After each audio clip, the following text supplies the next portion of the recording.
Dear viewers, welcome to my another content. From this content, we will try to learn about kinds of noun. Dear viewers, in general, there are two kinds of noun, concrete noun and abstract noun.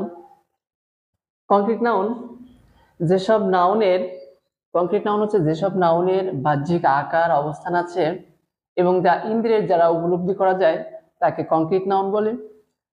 কিছু উদাহরণ আমাদের concrete noun সম্পর্কে জানতে আরো সহযোগিতা করবে। Cow, tree, man, flower. আমরা এখানে বাহ্যিক আকার আছে বা অবস্থান আছে কাউ, ট্রি, ম্যান, ফ্লাওয়ার। যেসব নাউনের বাহ্যিক আকার অবস্থান আছে আমরা তাকে কংক্রিট নাউন বলবো, কিন্তু এমন কিছু নাউন আছে যার বাহ্যিক আকার বা অবস্থান নেই, সেগুলোও কিন্তু কংক্রিট নাউন। তার উদাহরণ হচ্ছে এয়ার, গ্যাস, ওয়াটার। এয়ার বাতাসটা কিন্তু আমরা অনুভব করতে পারি, আমরা ত্বকের দ্বারা অনুভব করতে পারি। গ্যাস একই আমরা পঞ্চ ইন্দ্রিয়ের দ্বারা অনুভব করতে পারি।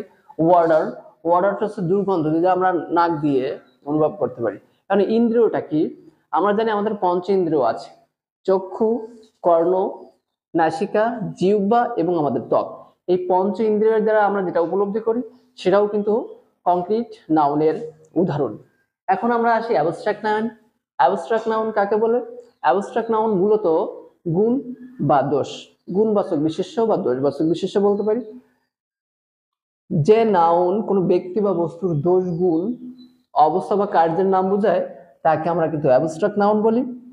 অ্যাবস্ট্রাক্ট নাউন চক্ষু দ্বারা দেখা যায় না, ছোঁয়া যায় না, স্পর্শ করা যায় না, শুধু অনুভব করা যায়।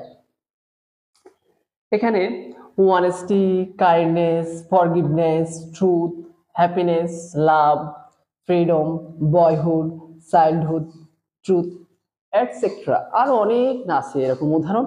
সুতরাং এই নাউনগুলো কিন্তু আমরা কি করতে পারি না, এখানে কিন্তু আকার নেই, অবস্থান নেই, শুধু আমরা কি করতে পারি, এটা অনুভব করতে পারি, তাই না? আমরা এটা উপলব্ধি করতে পারি। সুতরাং এইগুলো কিন্তু অ্যাবস্ট্রাক্ট নাউনের উদাহরণ।